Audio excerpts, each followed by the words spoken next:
What can we anticipate from a species that flourished and colonized the Veil, where countless expeditions were sent in and lost contact never to be heard from again?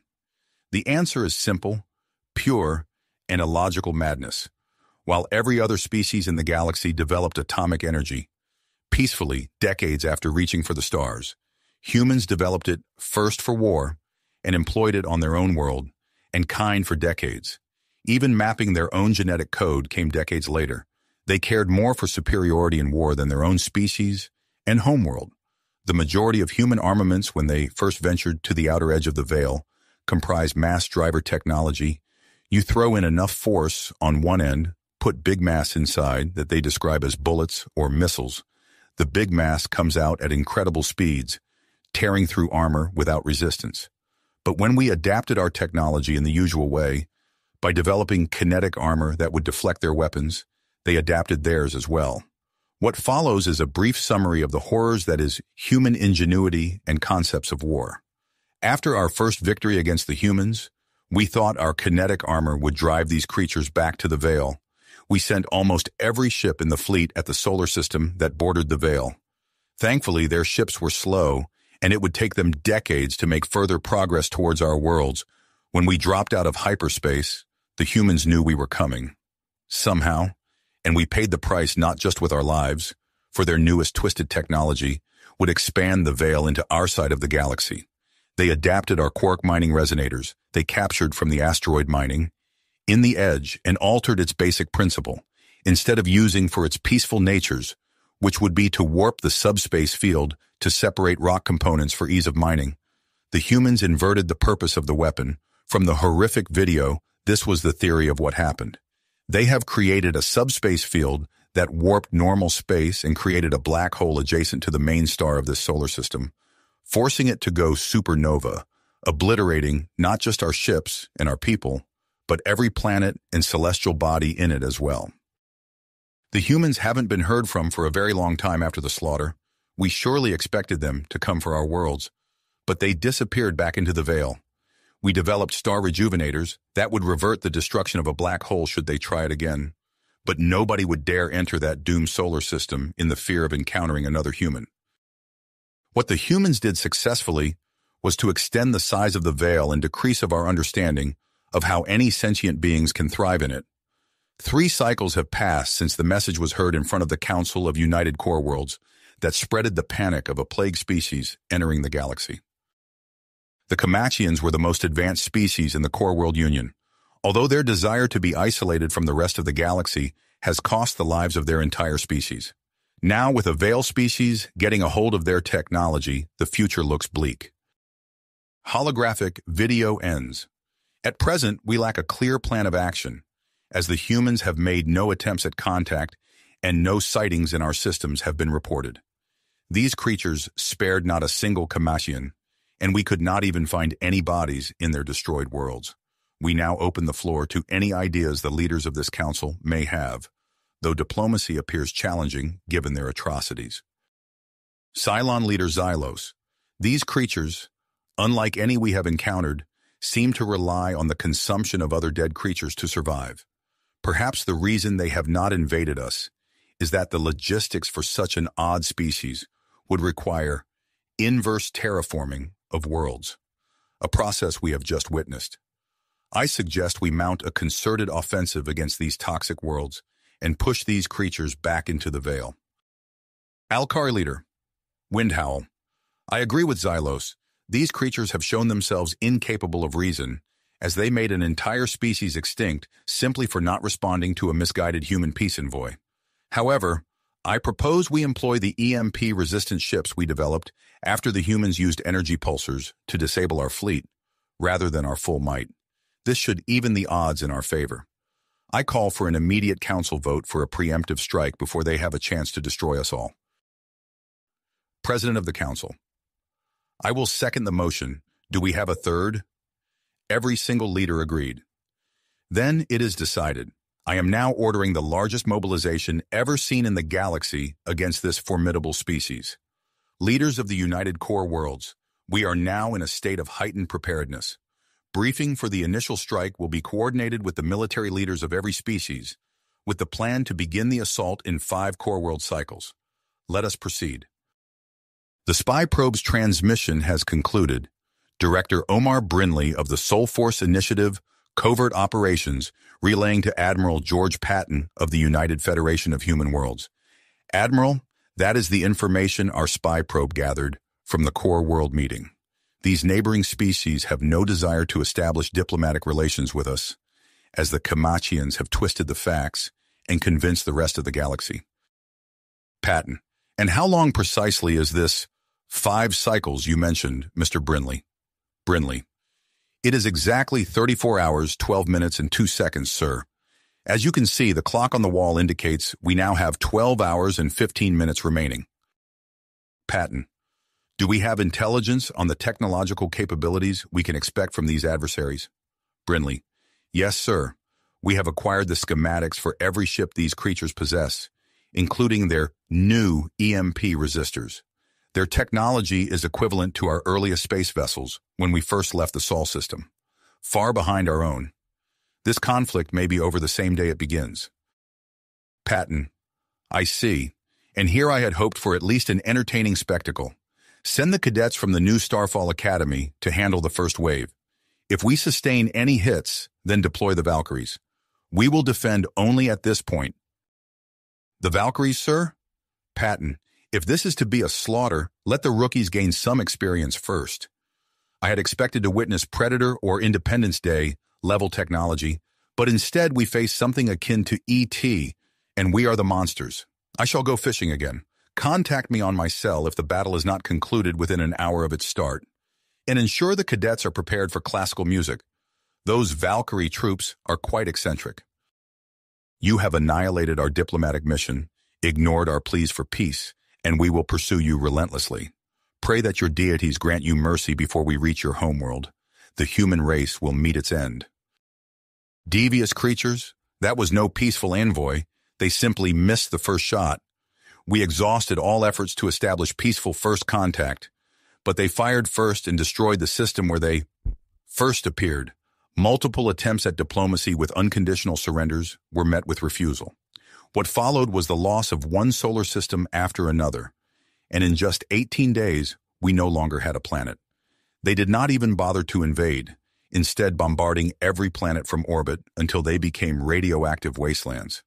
The speed of our destruction left no time to seek aid from other species. I am now the sole survivor of my entire race, fleeing to the core worlds to warn them that an ethereal expanse species has survived and is coming. Cheers and applause erupted from the council. Transmission ends. Over the phone, Brindley spoke with Admiral Greystone.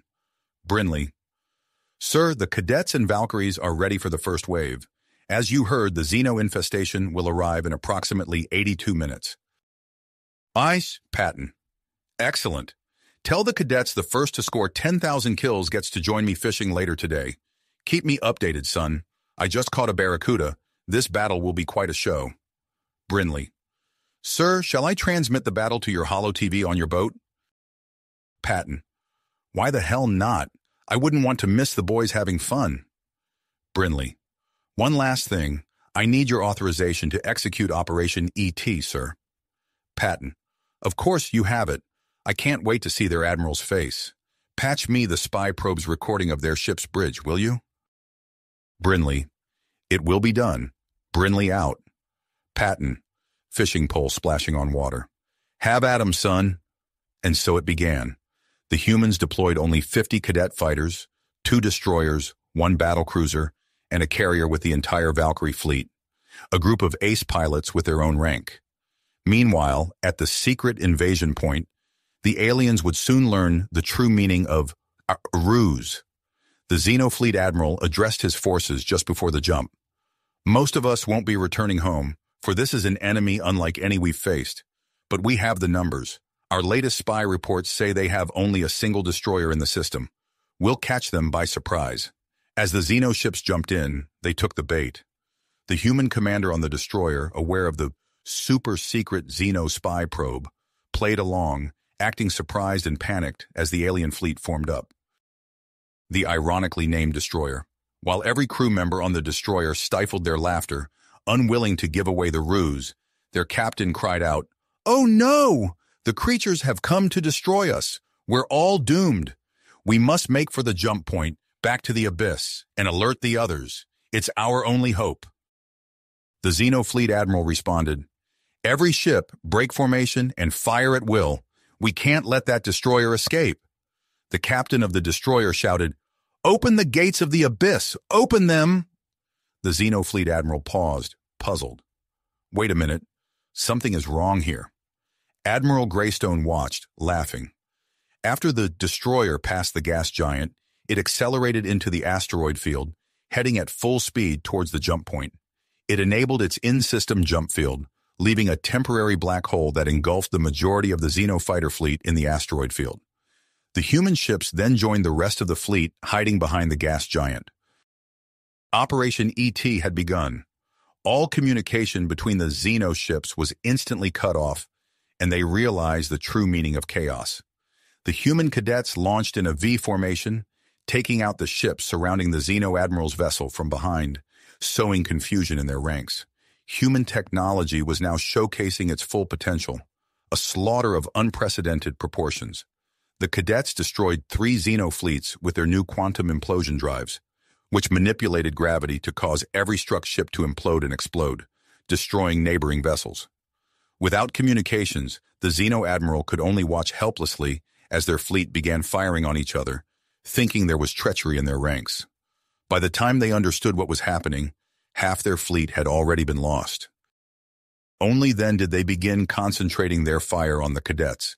It was when a cadet ship was struck by an energy beam, briefly disrupting its maneuverability for 3 seconds without penetrating its shield. This was the signal the Valkyries had been awaiting. Once it occurred, they launched their entire squadron, deliberately re-enabling the communication of every Xeno ship and broadcasting a most terrifying song through their own speakers. A song the Xenos would fear for the rest of the war, which the humans had kindly dubbed the Flight of the Valkyries. The battle concluded in precisely 10 minutes and 8 seconds from the start of the music. The Valkyries did not even fire a single shot, as they did not consider that to be very sportsmanlike. Instead, they flew in close proximity to the Xeno ships and used the gravitational pull of their engine wakes to force the Xeno vessels into the implosions created by the cadets. The only ship spared was a destroyer that would serve as a reminder of the carnage humans are capable of. As the last destroyer, belonging to the Spathi species, the Ilixclith commander began spooling the jump drive to leave the system back into non-veil space. They received a message from Admiral Greystone himself, purposefully distorted to sound demonic and laughing. "You entered the maelstrom uninvited," maniacal laughter. "You should have left us alone." And then the situation deteriorated. Cycles later, given the known fact that the Spathi were naturally cowardly and they refused to disclose the true events, the core worlds blamed the Spathi species for fleeing the battle. Since no communication seems to penetrate in or out of the veil, at least non-human technology, they have no idea what really happened. So stories began to circulate, and eventually the core worlds deemed the Spathi as traitors and expelled them from the council. The Spathi went a step further and took every single one of their ships and their entire civilization and departed in the opposite direction away from the veil and continued until they dropped out of communication range from the core worlds. And then it worsened. Cycles later at the closest system bordering the veil. Unguma species. Starbase. Broadcast a warning to all ships in the system. We've just detected a jump signature emerging from the veil. All ships able to do so, proceed to intercept. Is anyone there? Can anyone hear me? Unguman, Starbase. Identify yourself or you'll be destroyed. Please don't fire. I'm an Alcarian survivor of the Battle of the Maelstrom. I must see the leaders of the Council at once. Unguman Starbase. Any pilots in range that can confirm the ship and pilot are indeed Alcarian? How did a fighter ship manage to jump without jump drives? Patrol Leader. Command, their ship is damaged beyond recognition. It fits the schematic of an Alcari fighter. It does seem to be crudely retrofitted with a jump drive belonging to a Sakharin ship on its back, about 3 times bigger than the ship itself. I don't know how this pilot accomplished it. Biometric scans indicate they are indeed Alcarian. Unguman Starbase. Escort the ship to our starbase. Medbay is ready for their arrival. Patrol leader. Yes, sir. About 30 minutes later, the Alkari ship had blood splatters on its hull of several colors. The only thing still functioning on the ship was its core and jump drive. The ship was barely recognizable. It had gone to the edge of the abyss and made it back somehow. Meanwhile, at the medbay, Doctor, she's unconscious, having barely made it home after 25 cycles. This is the first willing survivor who may be able to tell us something. Do whatever you can to keep her alive. Nurse, her vitals are stable, but we'll only know the state of her mind when and if she wakes up. An emergency meeting of the core worlds was convened. The pilot, who had awoken a cycle later, was summoned to the meeting and prepared to recount her story. President of the core worlds. Good evening, pilot. Thank you for agreeing to meet with us so soon. Can you tell us what happened and how you survived? Razorclaw. Yes, Mr. President. We jumped into the abyss as predicted, encountering a single human destroyer patrolling the jump point. Its powerful engines allowed it to outrun us before we could fire a shot. We pursued it, hearing the Admiral order us not to let it escape. Then a demonic voice from our spy probe aboard the destroyer commanded, "Open the gates of the abyss! Open them!" President of the core worlds. That makes no sense, Ms. Razorclaw. Razorclaw. It didn't until what followed. The ship approached an asteroid field, and a massive purple and green cloud consumed it, causing it to vanish completely from radar. Where it had been, a massive black hole appeared, generating an enormous gravitational pull. My squad lucked out and crashed on a large asteroid unaffected by the black hole's gravity. I was the sole survivor of the impact. As I patched my ship, I watched the rest of the fleet get drawn into these gates of the abyss. In half a cycle, the battle was over. Razorclaw. The battle we witnessed was unlike any other. The veil was maddening, and our own ships began firing upon one another. But then they stopped, and a horrific noise emanated from our speakers, which I have recorded and could play, though I hesitate to subject myself to it again. President of the core worlds. That will not be necessary. We will review the recording later. Please continue your report. Razorclaw. Yes, sir. As soon as the sound ceased, the battle ended, and I lost consciousness, overcome by the sheer horror of what I had seen. I know not how long I was out, but I awoke to find my ship crashed amidst the debris of a destroyer.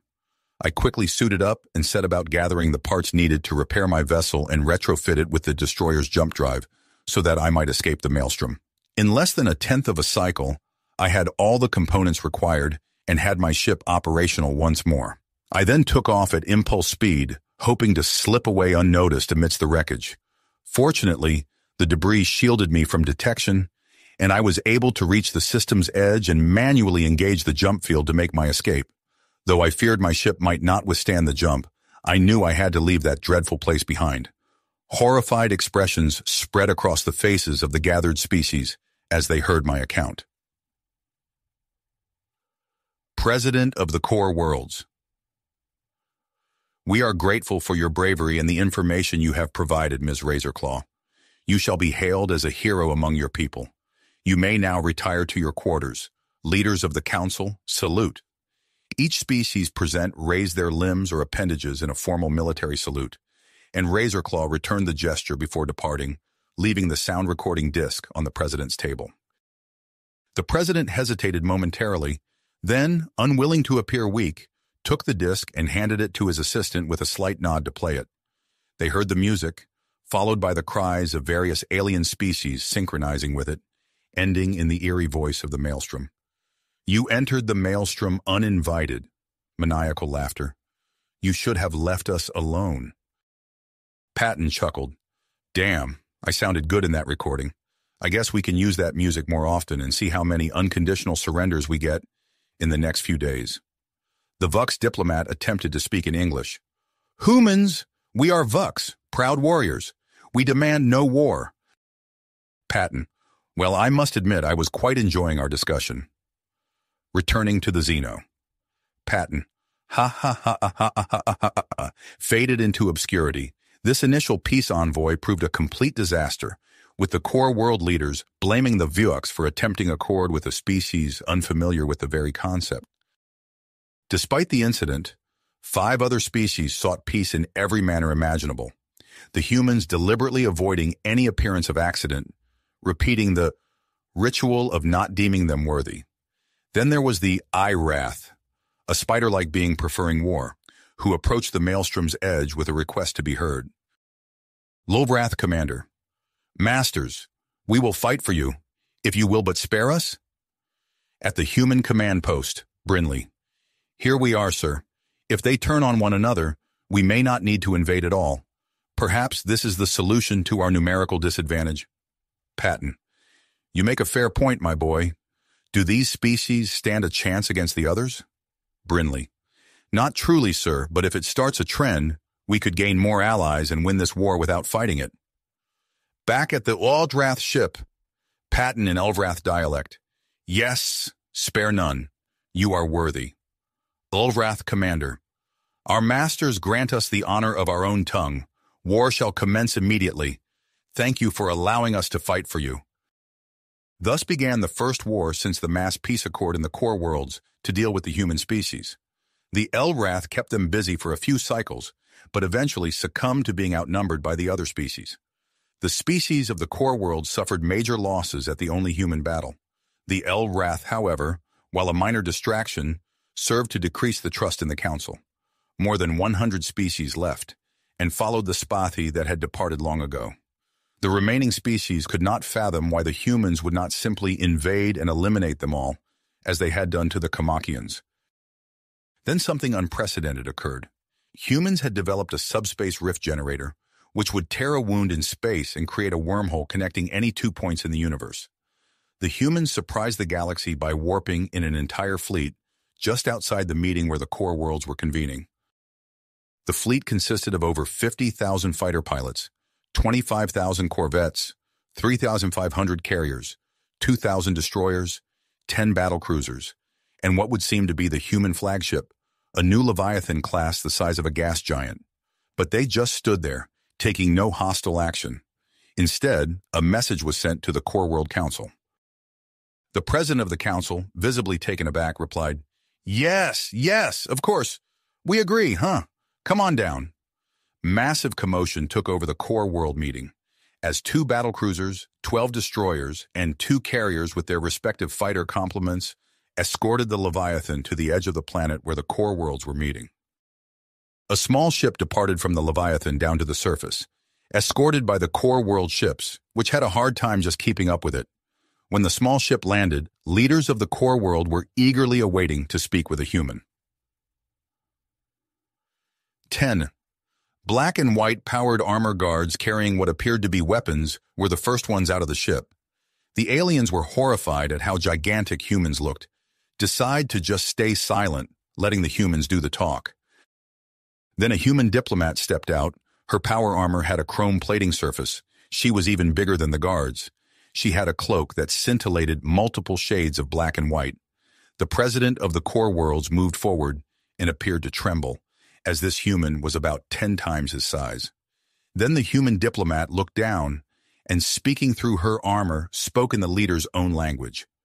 I am Xanthia, a human diplomat. We demand cessation of all hostilities from the species of this galaxy and instant membership in the Core World Council. We also demand that no species other than humans ever enter the ethereal expanse. That will remain human-only territory. Any attempts of communicating with humans will happen in the Core World meeting. Confusion and puzzled emotions erupted from the aliens behind the president. The president, realizing this might be their only chance at peace with humans, accepted unconditionally. We accept, the president said. The humans mysteriously retreated back through the wormhole they had created, their entire fleet vanishing. Just like that, humans had joined the council. Covert Ops Scientist. Sir, the holographic images were distorted by a significant order of magnitude. The hollow ship with automatons seemed to have portrayed the ships as larger than they truly were. I theorize the wormhole must have destabilized the axion charge, causing an axionic distortion. Brinley. Let's hope Admiral Greystone thinks that was intentional. I stopped listening after Sir. I don't know how the aliens didn't realize a ship that big would cause a catastrophe. Patton. That was brilliant, Brinley. I didn't think the ships would be that big. These aliens are even more foolish than I thought. Brinley. Sir, the mission went without a hitch. The automatons are back, and the aliens have agreed to peace. What's next? Patton. Excellent. We have them in our grasp now. We can relax and prepare for the military contracts that will help us in the war against the Zool. President. Well, that I didn't expect. Xylos. Do you think they're toying with us, promising peace and then attacking when we're not expecting? Windhell. Clearly we're not a threat to them. They just warped a fleet here in the center of the galaxy. These creatures are truly remarkable. President. I believe the Chamakians' original first contact may have been misunderstood. Perhaps demonstrating our readiness for war is how creatures in the Veil negotiate peace. Let us send a message throughout the galaxy. We have made peace with the demons. Xylos, you can't be serious. These creatures killed millions of our species, and we're just going to submit to their demands? Sacra leader, Skarath. We all did, Xylos. What alternative do we have?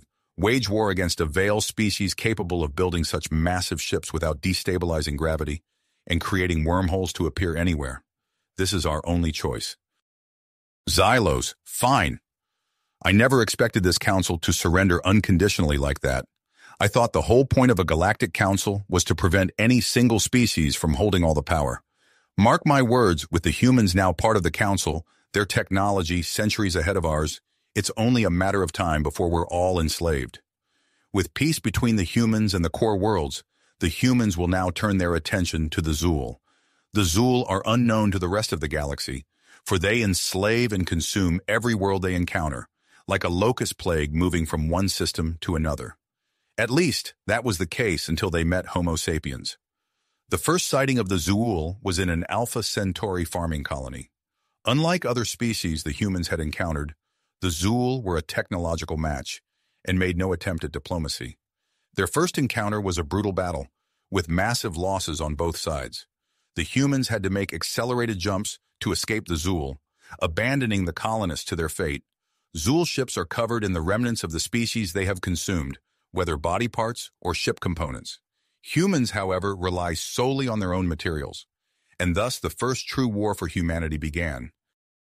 The war had endured for generations, as humans advanced their technology through the conflict and the additional resources gained from trading with the core world species. While the Zool lacked the concept of a colony or starbase, their philosophy of simply consume and progress was ultimately doomed to fail.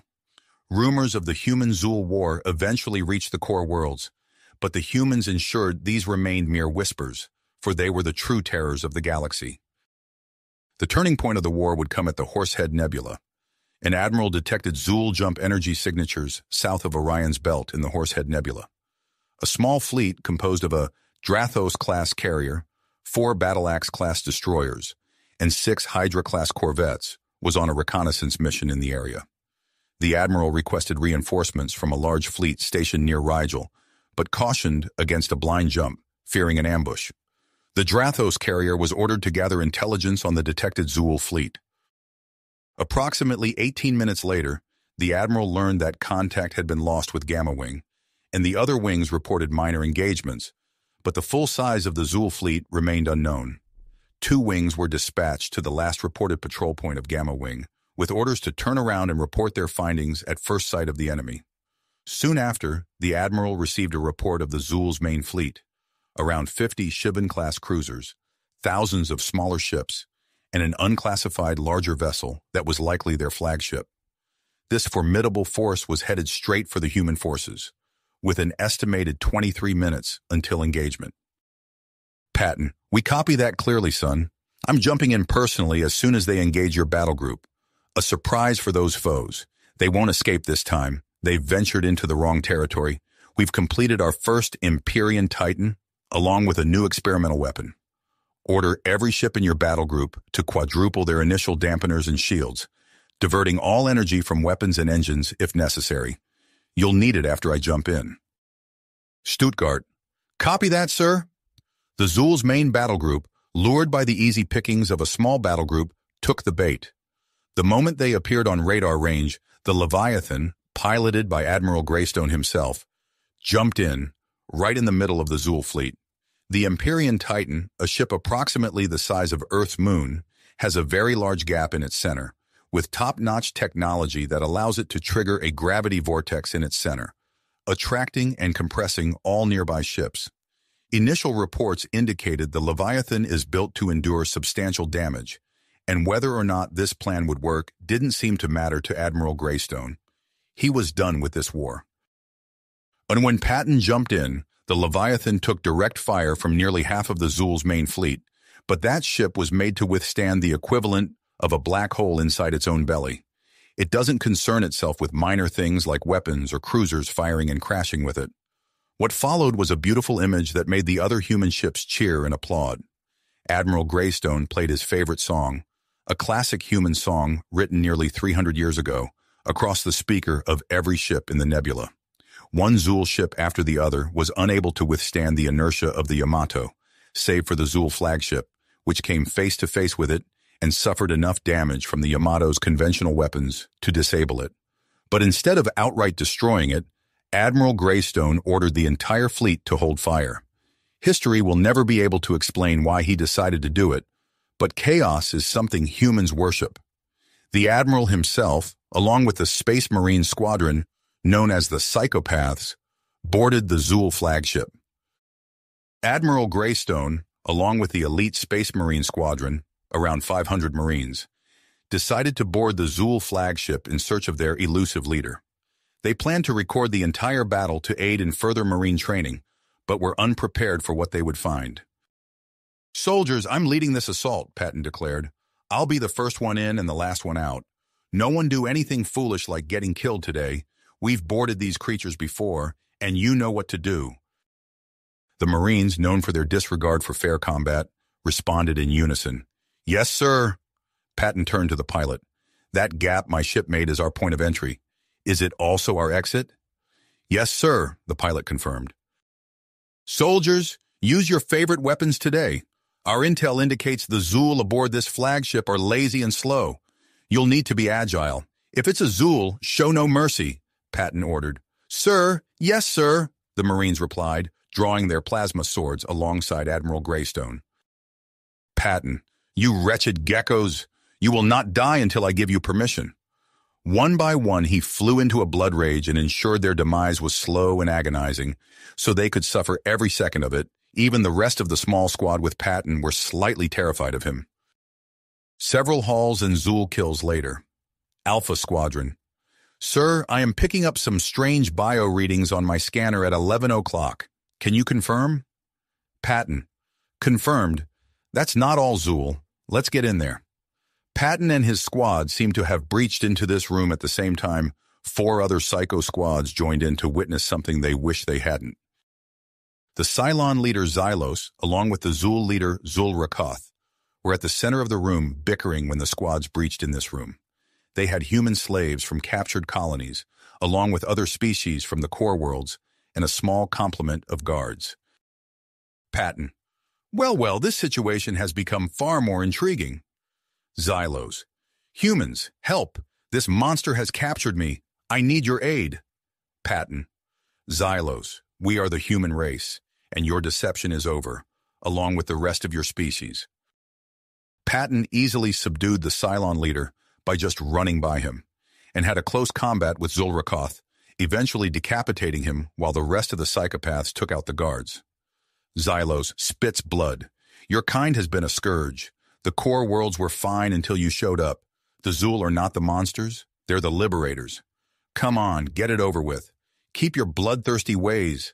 The galaxy will know that you have made another species extinct, and the entire galaxy will believe you murdered me in cold blood. For no reason, we've managed to hide our most advanced vessels from the single battle we had with your people, and they're already en route to your pathetic colonies. This is no triumph." Patton. "That's where you're wrong. Xylos, I'm not going to kill you. You'll answer for your crimes before the council. This is probably a good time to inform you. This lovely meeting we're having today is being broadcast to the council right now." Xylos. Our fleets shall descend upon your planets like raging wildfire, and you will pay dearly for this. The entire council shall burn. Patton. Ah, you mean my friend and ally Mentor, the commander of your fleets, who now watches this from the council? We saw through your deception long ago. We know you are responsible for the extinction of many races, using the Zool, including the Chamakians, which you blamed on us by employing our peaceful explorers' vessels to stage a war. Well, as we say back home, payback is a bitch. Cuff him! The trial was harsh, with overwhelming evidence proving Xylos guilty of all charges. He was sentenced to execution by a human Cylon firing squad. The day before his scheduled execution, Xylos was found dead in his cell, having taken his own life by hanging. Admiral Patton still shot him, just to be certain.